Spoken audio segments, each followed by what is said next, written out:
Good morning. Welcome to Sunday Square Off and happy new political year. I'm Brnovich. The year started last week in Washington with the swearing in of Democrat Kyrsten Sinema, the state's first female senator, and Republican Senator Martha McSally, Governor Doug Ducey's appointee. And there is much more in store this week. New year, new look. Monday is Inauguration Day at Arizona's Capitol. For the first time in more than 10 years, 2 Democrats are being sworn in. Who will make the biggest impact? Ducey, Hobbs, Brnovich, or Hoffman? Red for Ed returns. What's the next step for the education movement after last year's historic teacher strike? I'll ask one of Red for Ed's lead organizers, Noah Carvelis. I simply could not stand on a campaign stage with the president. I couldn't do it. Jeff Flake says farewell. Was he all talk and no action? Will he challenge Trump in 2020? The former senator's answers in our exit interview. And we start with Monday's inauguration at the state capitol. Arizona's top elected officials will be sworn into office. What impact will they have over the next 4 years? Joining us for our left-right debate, Lisa Fernandez, Democratic consultant and vice president at Resolute Consulting, and Meghan Cox, a Republican consultant and partner at Lincoln Strategy Group. So we're going to run down the list of the top 4 statewide offices. 2 Republicans won a second term. 2 Democrats are in office, winning statewide offices their party hasn't held in about 20 years. Let's start with Governor Doug Ducey. Meghan, I'll start with you. How does he make an impact starting this year as he starts a 4-year term that will be his final 4-year term? So I think one thing to really point out is that he won this election, his re-election, with a much bigger margin than he did the first time around.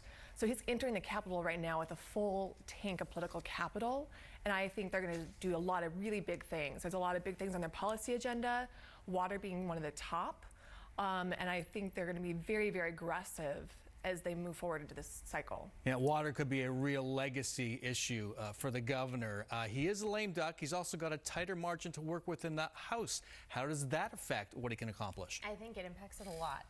You know, we've talked about it before, the margin in the House, 28-31. It's the closest it's been since the late 60s. And that means he's going to have to get Democrats on board with these pieces of legislation. Water, as Meghan mentioned, there are a lot of others, education. So he's actually going to have to reach across the aisle and work with the Democrats, and that's something he didn't have to do as much in his first term. So we could see a little bit of a different governor coming into this lame duck, but also we have to be thinking, what is he looking at next? And that could impact how we see him govern over the next few years. So he may come back to Arizona voters one more time. How much is he going to be thinking about that? Will he truly be a lame duck? I'm going to push back on this lame duck idea. Again, he came in with he's going to come in with a lot of political capital in a year that Republicans are struggling. So a lot of people respect what he's doing, and I think, again, he wields this political capital. So they're going to be very conscientious, and they're going to be pushing forward their ideas and their thoughts in a very assertive way. Okay, on to Katie Hobbs, the Secretary of State-elect, first in line to the governor, most importantly, the state's top elections official. She's promised to make voting easier for all Arizonans. Lisa, how hard will it be for her to accomplish that? It's going to be difficult because Republicans are going to be looking at her and want to be pushing back on everything she does.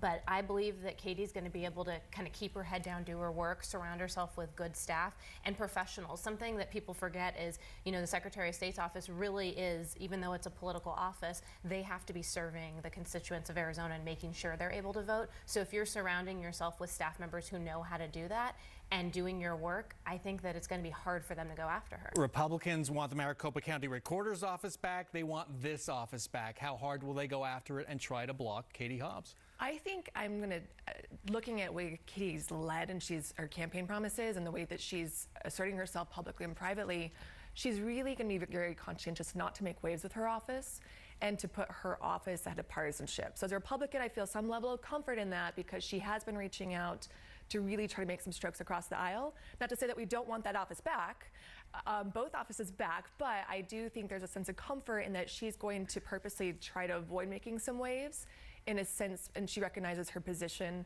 of having the Secretary of State's office. Yeah, I think she has the most interesting job in the state right Absolutely. now. When we come back, will the new school superintendent make an impact on charter reform? Plus, can Kirsten Sinema and Martha McSally work together in the U.S. Senate? Then, thousands of Arizona teachers walked out last year over low pay and lousy working conditions. Could it happen again this year? Plus, Jeff Flakes flirted with running for president in 2020.